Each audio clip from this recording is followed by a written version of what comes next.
Hey, and welcome back to this episode of the Leading Adam podcast. You get just Adam and I today. We've been having guests this season, but Adam's been doing a lot of conversations and a lot of research with leaders, unpacking societal norms and through leader coaching sessions. And we are so excited to unpack that for you today. And of course, have a practical application that you can take with you and just to observe. So enjoy the episode. Thank you. The Leading Adam podcast is hosted by me, Adam Binkerd. I've spent the last 10 years researching how a healthy human experience is the key to innovation and student retention and education. And now I'm taking to the mic to share what I've learned. Hear how I've defied the odds and transformed from a landscaper to a national expert in student success in less than 10 years. Not an educator? That's okay. Stay tuned for entertaining stories and practical takeaways about leading self, leading leaders, and leading culture. The Leading Adam podcast is co-hosted by Erika Crabtree, produced by Chris Spangle, and sponsored by 240 Solutions. Connect with us at 240solutions.com.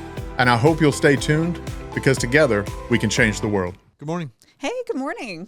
Coffee. Coffee in hand. Just you and me this morning. I know, a little different from what we've been doing so far this season. A little bit. You know, we had the goal to have a guest every episode, and we were doing really well. But it does get difficult to schedule between the two of us, a guest, and the studio. Yeah. But hey, that's okay. I'm looking forward to just having a little bit of time just to kind of unpack some stuff. Right. And you've been, this is perfect because you've been doing a lot of coaching recently and A lot. I saw your calendar earlier. It's a little scary. A lot. I think I've got excited. just in February alone, I've got somewhere around 30. Oh my goodness. Or February, I'm sorry, March. We're in March. Around 30. I've got another 40 or 50 coming in April and May. That's amazing. It's really taking off. So yeah, I've been coaching a lot. So, and specifically, so I'm excited for us to just kind of unpack that a little bit because specifically you've been working with executives and leaders on working through the leader evaluation, which is unique to 240 Solutions. Yeah. And I know we don't want to make this a promotional podcast, so maybe that's, the last we mention of it. But yeah, we would be remiss to not at least mention that and talk about that just a little bit. We use the leader eval, but the intent is to quantify something that it's hard to get your head around. We coach from a different perspective, and I'm always trying to help bring the subconscious into the conscious, and that's the intent of the coaching more than maybe a traditional. What are you trying to achieve? What's your barriers? That's important too. I don't take away from that, but I'm trying to improve leadership as it pertains to a healthy human experience, and that's different. Yeah, and so if you could just explain a little bit what the leader evaluation is, because it is a pretty generic term in terms of what that is, and my when I first heard that, it's like, is it a test? Like, what does it do? But I mean, just like you said, what you're discovering and what I'm excited to unpack today are those really subconscious things that aren't necessarily talked about or identified in organizational culture, or as I've, gone through my career and talked about leadership and experienced leadership type development things, those items that we're going to talk about, like, really have never been a part of that. It's kind of mind blowing, really. Yeah. I'm excited about the leader eval, but I think to understand what we're doing and why we're doing it, you have to first understand or remember that the most important thing to me, like philosophically, is a healthy human experience. So with any assessment that anyone puts together, you have to understand that it is holding to a belief, right? And so it's seeking to find evidence to support that belief. And so starting there and working backwards, the leader eval is intended to measure threats to a healthy human experience. That's where it starts. And so the threats to a healthy human experience are a lot of different things. But where I started that was different and why I coach the way that I coach using the tool is because I've never met a leader who doesn't agree with the kind of the broad view of treating people like people, right? So if I were to sit down with 100 leaders and ask, is it important as a leader, to be an effective leader, to care about the humans that you lead? Yeah. 100% of them say absolutely. Right. And then just observing that and going through my education and recognizing that everybody agrees with this, but I'd say a high percentage, 85% or more, then turn around and kind of piss on the human experience the next day at work. And that creates a dissonance in me. Like, what the heck is happening Yeah. Do you here? feel like that's intentional or unintentional? Absolutely not. And I think that's what I've come to understand, is that the majority of leaders are unintentionally wrecking the human experience. They don't even know it's happening. There's very few percentage of leaders that are maliciously targeting, micromanaging, competing. Like, very few percent. The large percentage of this that is damaging to the human experience in a team is pure ignorance. And I mean that in the most clinical way. Yeah. We just don't know. Yeah. And so me being me, I'm thinking, how do we know? Is there a way to know? What are we trying to know? And how do we measure it if we know what we're trying to know? Yeah. Does that make sense? That was a lot of knowing. No, right? Know what we're trying to know. How do we know it? What do we know? Yeah. So when it comes to this leader evaluation, can you describe a little bit, like, what is that measuring? Like, what is that?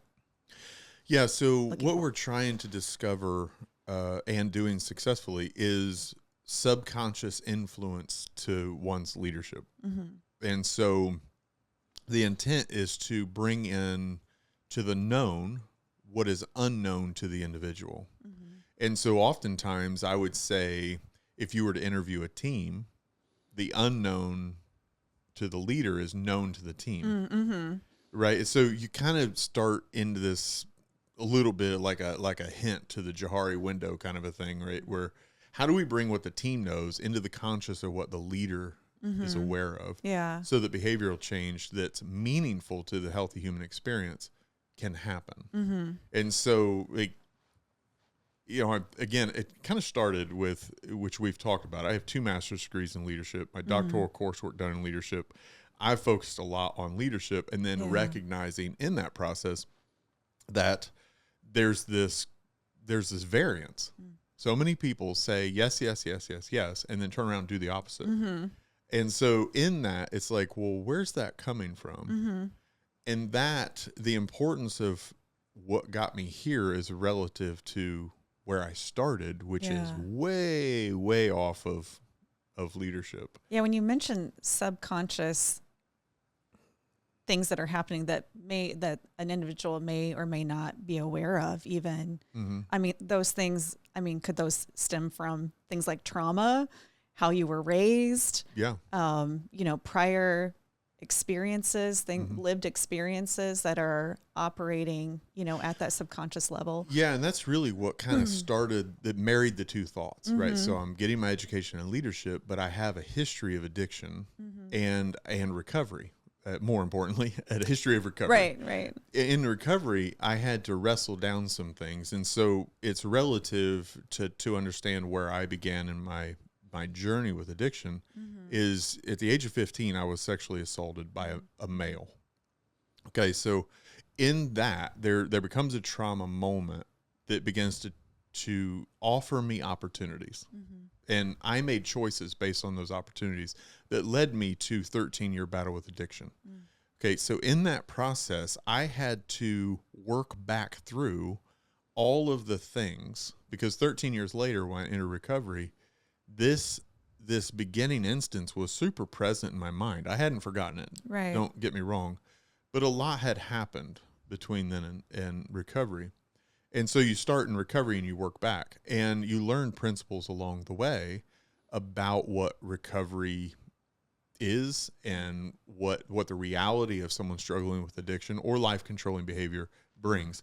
And one of those principles, Erika, you've probably heard, it's pretty popular one-liner, and it's hurting people hurt people. Right. So this is relatively popular, and recognizing in my recovery, one of the hardest parts of recovering for me was recognizing that statistically, because of what happened to me when I was 15 years old, I had a higher probability of becoming a sexual predator. Like, that's hard to reconcile for someone who lived through the hell of sexual assault and think, I have a higher probability to be a sexual predator for real. Right. Like, I'm more capable than someone else to put someone through the hell of that because I experienced it. That doesn't make sense. Right. Right. And so statistically, that's true. So if you research abuse, for example, emotional, mental, verbal, physical, and sexual abuse as a whole, then people that have been abused are up to 6 times more likely to become an abuser. Right. And that's a pretty egregious thing, right? It's you don't look at that logically and go, oh, that makes sense. No, it doesn't make sense. And if you think it makes sense, you've probably never been abused, right? Because, again, I have been abused. And I look at that and go, how is that possible? And I think that's what, when that reality met the dissonance I'm experiencing by watching leaders agree, say the right things, even teach the right things. Some of my professors. And then turn around and do something that damages the human experience. Yeah. It kind of harkened back to this idea that hurting people hurt people. Yeah. So that's where it kind of started, is if that can be true, that an abused person is up to 6 times is more likely to become an abuser, then how much more true is it possible that my experiences from my parents, my coaches, my teachers, my supervisors up to this point are influencing subconsciously the way that I lead people. Right. Yeah. And from that perspective, and first of all, thank you for sharing that part of your life. And that's such an extreme example of that, but I can see the steps where something more minor, as a way that, you were brought up, or things that you heard repeatedly growing up or in your early life, and how those things seem harmless, but play out through your adult life in different ways. And you may or may not be aware of how that's impacting the people around you, or in this context, your team that you're leading. Yeah, there's so much in my story, which I've had the privilege of sharing all over the country. And I love sharing it. It's hard because afterwards there's a lot that comes with that. Sure. Reliving it, part of it, but hearing other people's stories is probably the harder part, right? And then feeling a sense of obligation to carry that with them. Yeah. Right? That's difficult. But I couldn't be more grateful. And I've said this so many times, and I don't know that people really understand this about me. I don't live with regret. It's a waste of time. I'm not proud of the choices I made. Don't get me wrong. I've made some horrible choices, and I'm grateful that I'm not dead or in prison, because I deserve both. And for me to be doing what I'm doing now, and it being influenced by the very atrocity that happened to me when I was 15 years old, that I didn't ask for, I didn't seek, and I didn't deserve, is just like God. And I know this podcast is not a faith-oriented podcast, but I don't really care because we pay for it, right? The reality of this is that God takes something that was meant to destroy my life and turns it into something that probably is going to help many, many leaders unpack the things that are causing them to subconsciously abuse the human experience in their teams. Because as I'm coaching, when someone becomes conscious of it, the almost sheer responsibility that you can see wash over their face, and they realize, oh no, I'm doing something that I would never consciously support. And I didn't even know I was doing it. That is a powerful moment that allows me to look back to the hell that I lived through in that experience and say, it was worth it. And that's crazy, right? That is absolutely absurd. But the reality of it, that's matters to me. Yeah. And that's why I'm so passionate about helping leaders see. I think I have a perspective. I think God created me in a way to understand and unpack things that are just different.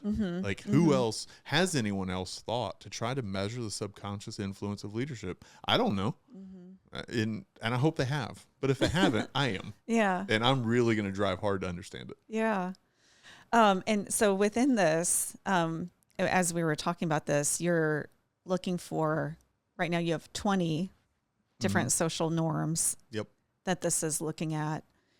What are some of the, first of all, how would you, what are you describing as, how are you defining social norms, and how the heck did you come up with 20 different variations? Yeah, so it didn't start with 20, that's for sure. And we're still discovering them. But I would correct one thing. They're not social norms. Social indicates a norm between you and another person. They're societal norms. Societal, correct. Right. Yeah. So we're talking like sociology kind of perspective.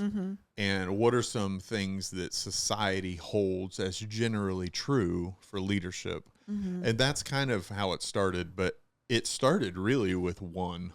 There was one primary thing, and then trying to get leaders to understand that. And so just as an example, the one that stood out, because it was just like a sore thumb kind of a thing, is this kind of societal held belief that leaders are supposed to have the answers and solve problems.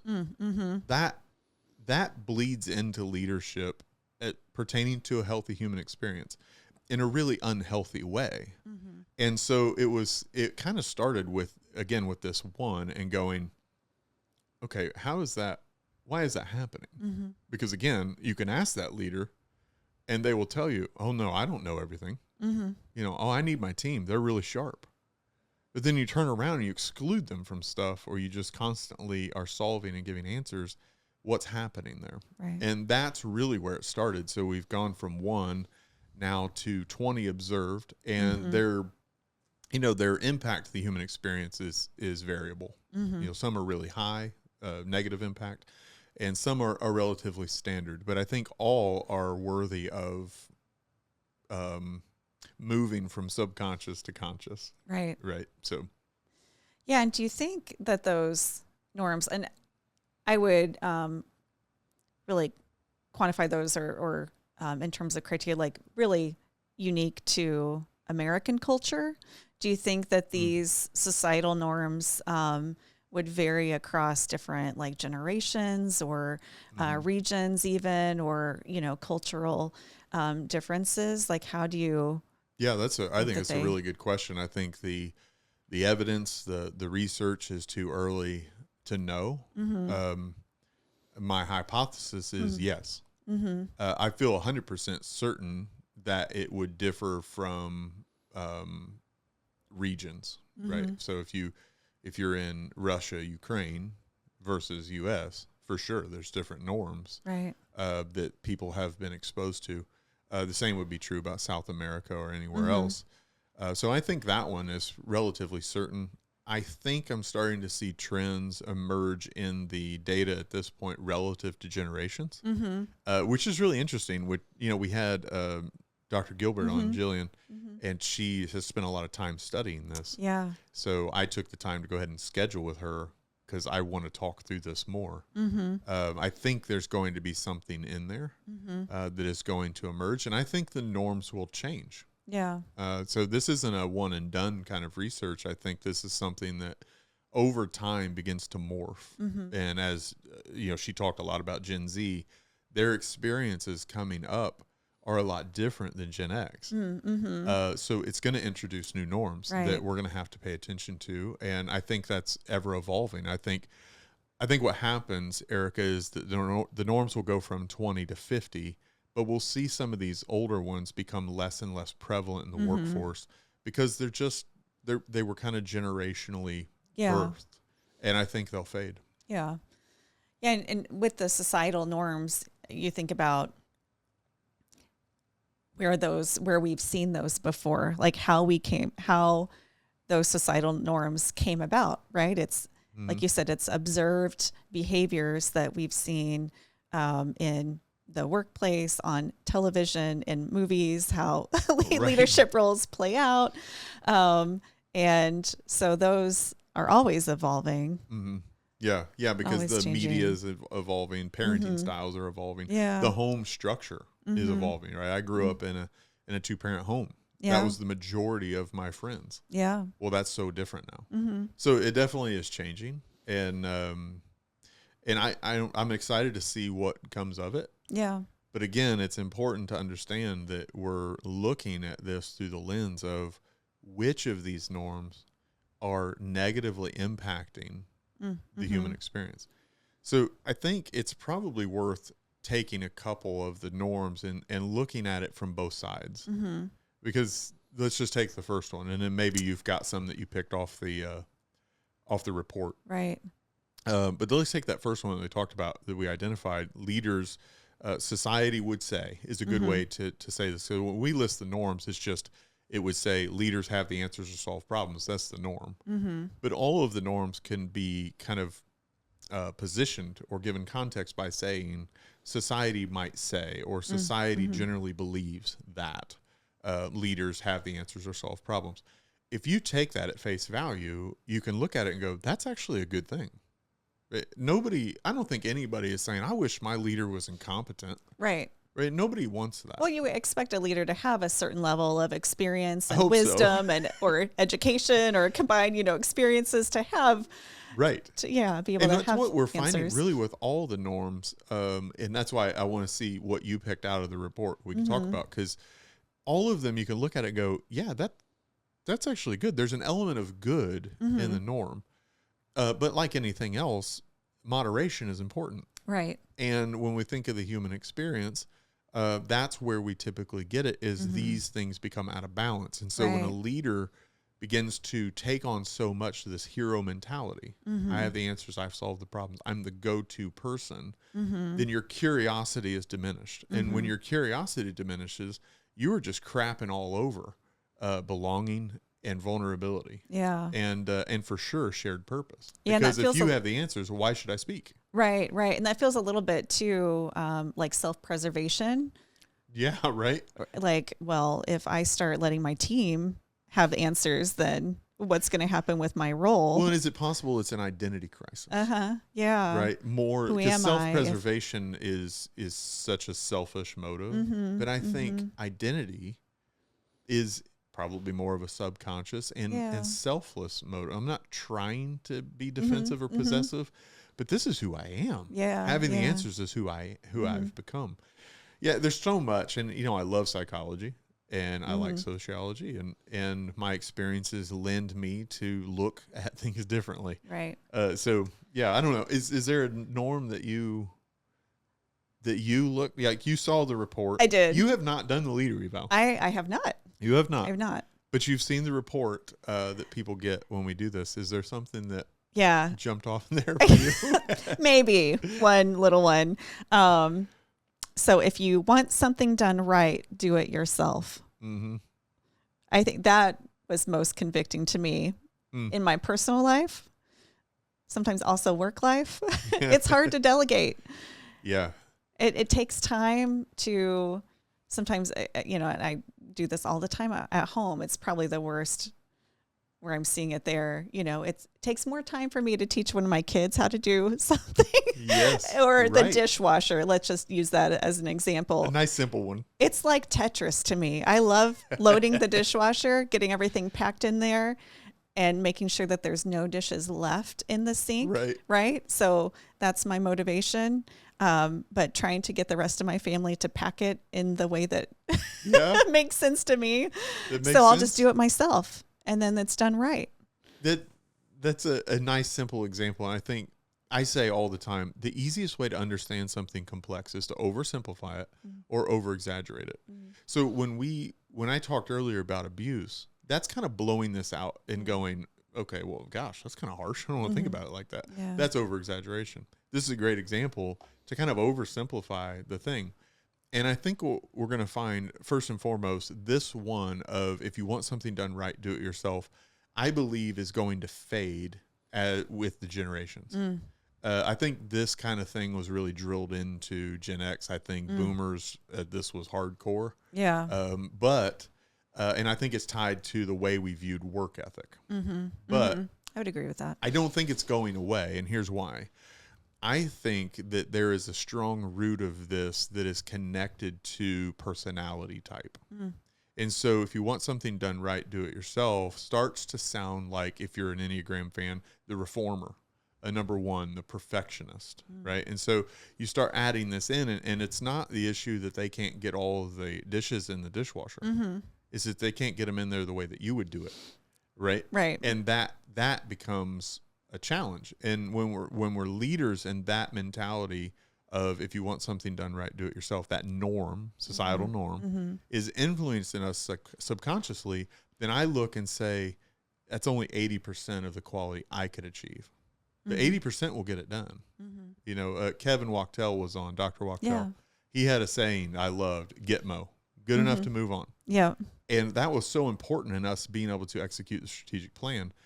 Leaders struggle with that, that are being influenced by this norm, because they're like, yeah, but it's not perfect. Right. But, right. well, okay, it's not going to be perfect out of the gate. We can get to perfection later. So that's an interesting one. I do think that one is probably going to fade more with the generation, though. Makes sense. And one thing I wanted to just kind of hit on before we talk about more of these is, you know, at the start of this, we talked about the leader evaluation, but we don't need to take the leader evaluation necessarily. True.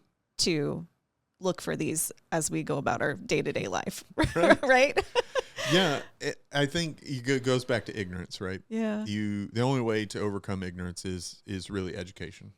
And the only way to do that is to make a personal decision to learn.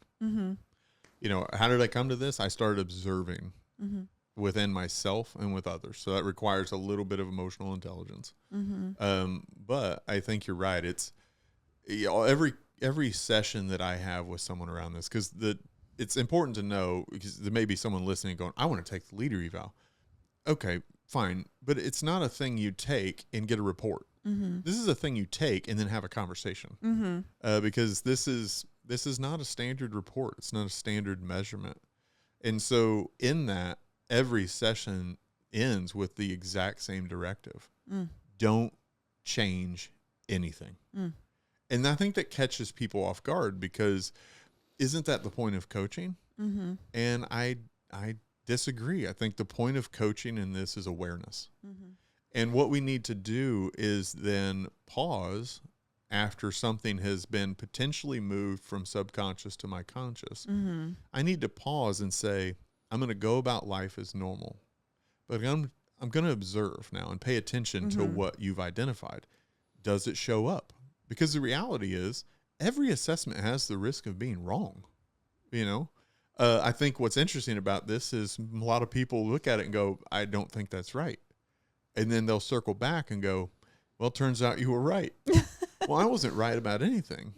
You know, it's your particular input that generates this. And so I think you're right. You don't have to take an evaluation to begin paying attention differently. But at the same time, there's a lot. This is more than a decade's worth of observation to find 20 norms. Right? So there is some value in it. But yeah, I agree with you. I think it's really practical to go, okay, one, listen to this conversation. We're going to hit a couple more. If nothing else, take 90 days and see if the 2 or 3 that we've talked about, or however many we get to, show up in your leadership, or do you observe them in others? And if you do, don't tell them. Don't do that. Like, don't do that to people, you know? But yeah, I think it's really practical. Like, let's just self-reflect. Right. What am I doing that I might not be aware of? Yeah. So really practical way, just reflect on what those could be, bring those from the subconscious to the conscious level. So that awareness piece is key. Yeah. And then just observe.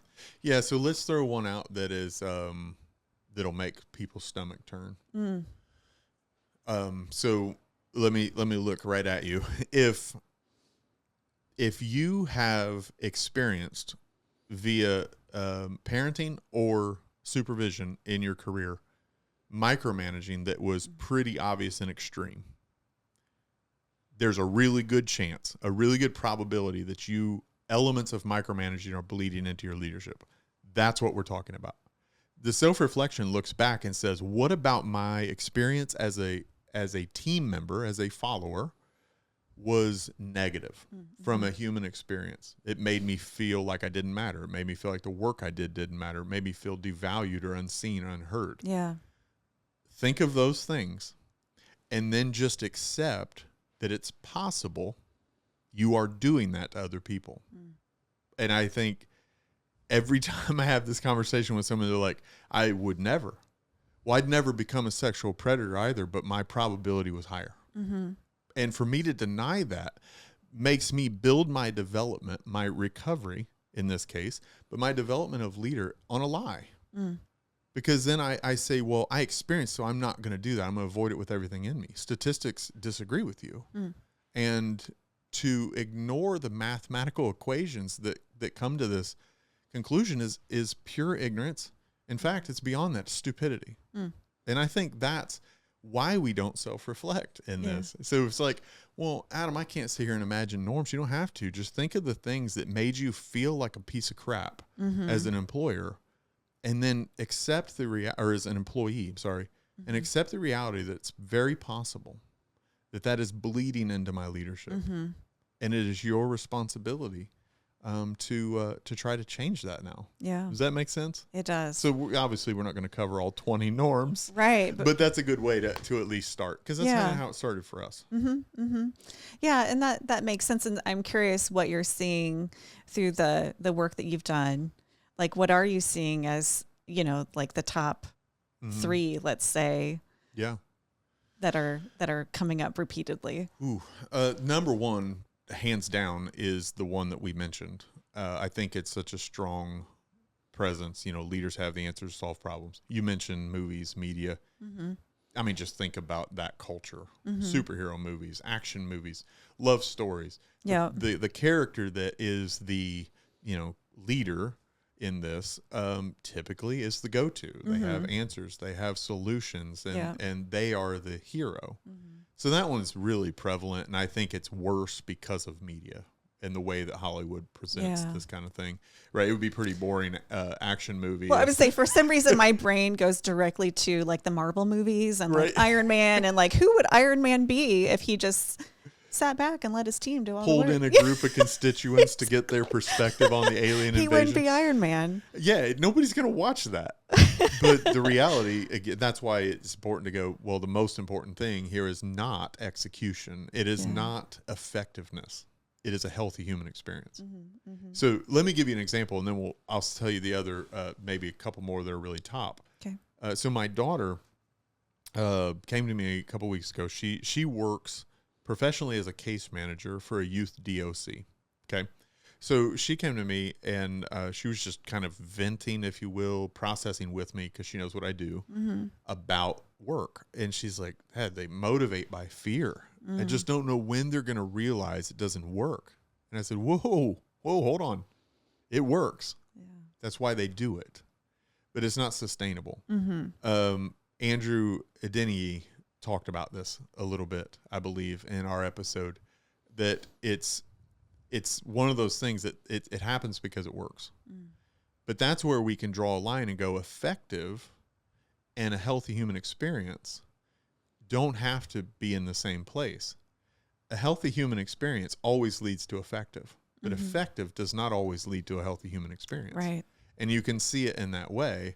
That's why we say, well, this is the highest goal, a healthy human experience, because productivity, profitability, all of that, statistically and by empirical research, is shown to improve under a healthy human experience. Yeah.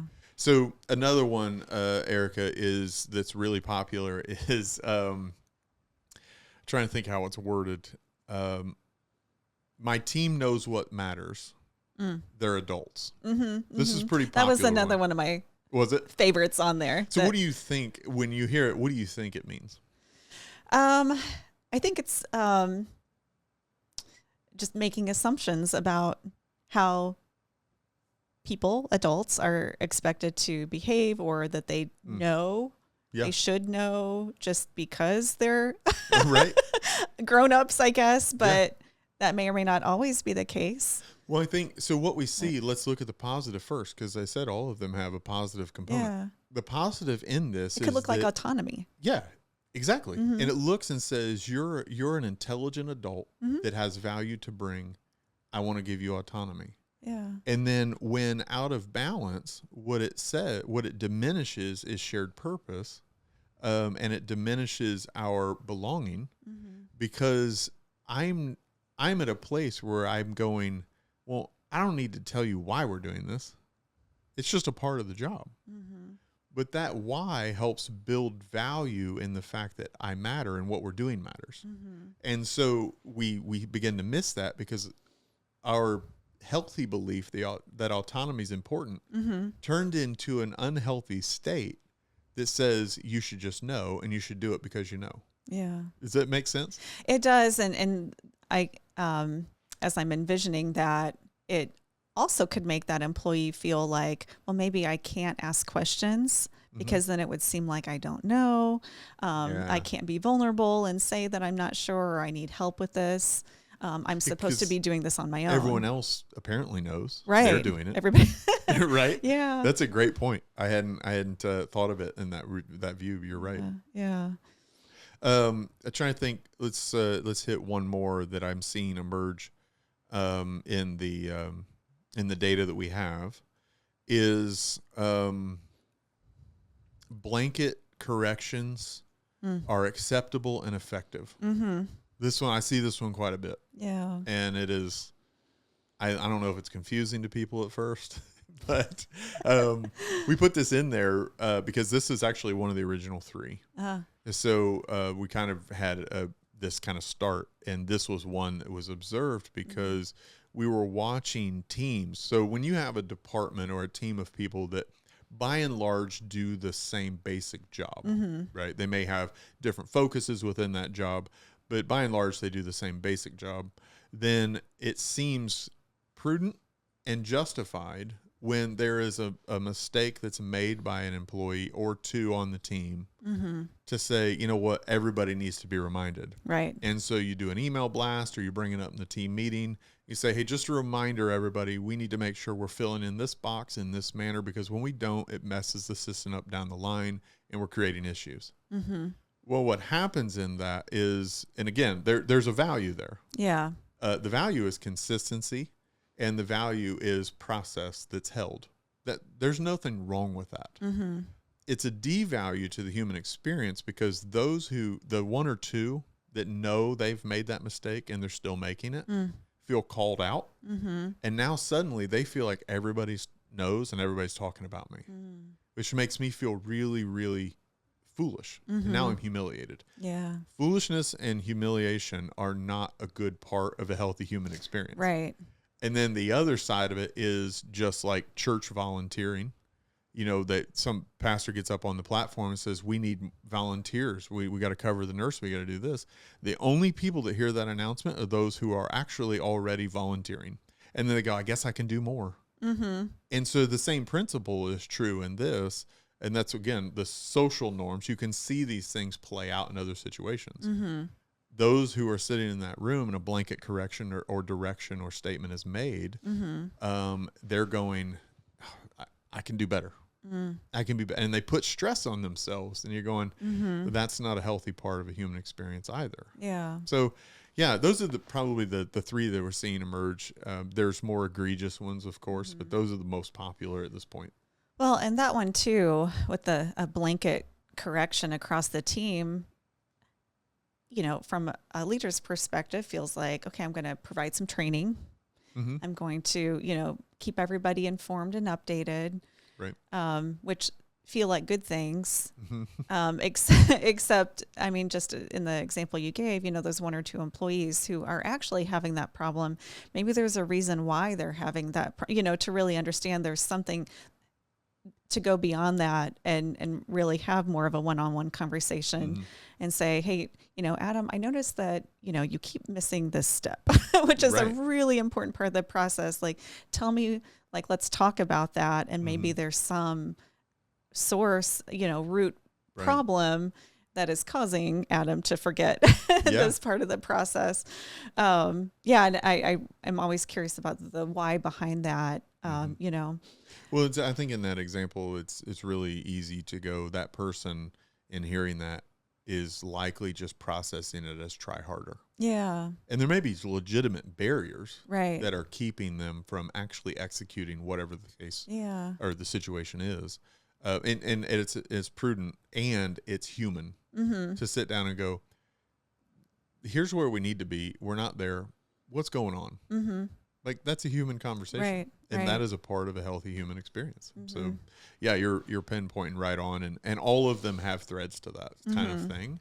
And again, these are happening in our subconscious. And I think we may be onto something here that can help us overcome this gap of knowledge without wisdom. Right? Knowledge is a collection of information, and we've got enough books on leadership by now that if we don't know what good leadership looks like, that's a problem. But wisdom is the application of that knowledge. And I think the application of that knowledge is being held up by something we're not even conscious of. And so I believe that what we're on will enhance wisdom, the ability to apply what we know about leading by bringing what's subconscious into our conscious. And at that point, all I have is an obligation to do something about it. And I can't own something I'm not aware of. So that's the goal, is to, for me, when I sit down in a coaching situation, which again, we started this, I'm doing a lot of that. When I sit down in that conversation, it's to help them see that there are buckets. And, the report has these buckets on us, 3 buckets. That bucket is measuring the capacity that you have to execute that particular trait. And then what the tool is helping us understand is how societal norms are drawing down on that capacity. It doesn't mean you're a bad leader. We're not measuring good or bad. Right. We're measuring the reality of influence of societal norms. Yeah. And that is encouraging to people because it says you're capable. Here's some things that might be in your way of maximizing your own capacity. I like that word that you use, and just to highlight that again, is these are not good or bad. And like we talked about earlier, we're assuming, all leaders have, for the vast majority, all leaders have good intentions. They want what's best for their people. They want to lead the best. They care about their work. And so, these societal norms that we're highlighting have good intentions as the root, but an overextension or sometimes that balance gets off a little bit, or those show up in ways that we don't maybe not are fully aware of, that can negatively impact the human experience. So they're not good or bad. Right. They just are. They just are. They just exist. And to look at a leader and say, I believe you're good. Most conversations are looking to explore your mistakes. Like, how can we improve your leadership? I'm looking to look at you in the face and say, I believe inherently you're good, and you want good, and you want the best for people. Yeah. That starts the conversation completely different. Yeah. So let's maximize that. Let's maximize it. But the coach has to start there. I have to first believe that people are inherently good. And I do. I genuinely believe that. And the goal then is to remove the barriers that are preventing you from maximizing your own goodness. And that is, in my lens, a very purposeful action. And it fulfills me and brings me great joy to end a session with someone who says, I think I know how to let more of my good out. Right? Instead of going, well, I know what I'm doing wrong. Yeah. It's how do I pour more good into the world? Well, just open the funnel a little bit more. And realize there's some things that are plugging. I didn't realize we're there. Yeah. So awesome. Do we want to mention, just to kind of recap some of the ones that you've mentioned so far? Sure. We've talked about leaders having the answers or solving the problems. That's a big one. We've talked about this belief that my team knows what matters because they're adults. And then lastly, we talked about blanket corrections are acceptable and effective. Those are the 3 that we really hit. And then I mentioned if you want something done right, do it yourself. Right. That's a big one. A big one. And then I had a couple more that I had written down. So one that I thought was interesting. My team knows that they're integral to the work. Mm-hmm. So the assumption that they know. Yeah. Yeah. And that's a values thing, right? They realize that they're critical to this because I said it once. Mm-hmm. But that's not how we work as humans. Right? They need to know again. They need to know why it's critical. Mm-hmm. And this comes in, we've talked about when you do handwritten cards. Yeah. Don't be vague. Mm-hmm. Glad you're here. Fantastic. What a useless card. You just wasted ink and paper. But glad you're here and referencing something specific that they did. Mm-hmm. And this is one of those things, I'm going to tie this. One of the others is that you can affirm too much. Oh, mm-hmm. That's a societal norm. And to tag onto that one, another one is that affirmation of a bad employee makes them worse. Mm-hmm. So these things kind of work in tandem, and that's one of the things we're seeing too is they're interlaced. Mm-hmm. And so very, very rarely is one operating solely. Mm-hmm. But when you start bringing this in and you go, okay, my team knows they're integral to the work. Okay, I need to tell them. Mm-hmm. And then when you look at the affirming, the value of affirming an employee, what we've got to look at then is when I remind them of the integral part of their participation, I need to know how best to affirm. Mm. Because when I affirm a skill, that has about say a 60-minute shelf life, right? Mm-hmm. But if I affirm your character, your attitude, or your mindset, I've just gotten a couple weeks out of that one. Yeah. Right? Because you care more about that than you do your skill. Mm-hmm. Like, I don't care how accurate I put stuff in a spreadsheet. Right. Thanks. But when you say the quality with which you do your work demonstrates for me that you have higher integrity, now I walk in every day and go, how do I protect my integrity? Yeah. Right. And it informs the way I do my job. Mm-hmm. So again, there's so much under this, and that's why these sessions are so valuable. Mm-hmm. I love getting this to people as they walk through their own realizations. Yeah, it's so much fun for me. Awesome. So, yeah. Thanks for asking. Yeah, it's been a lot. It's been a lot of coaching. I know you asked because we've been talking about it. It seems every time we talk, I'm like, well, I'm back to back today. Right. Which is a good thing, and also sometimes exhausting. Yeah. No, but a good exhaustion, and it's it was fun to just kind of hear what you've been learning and kind of unpack this a little bit and think through some of these. I mean, even myself. Yeah.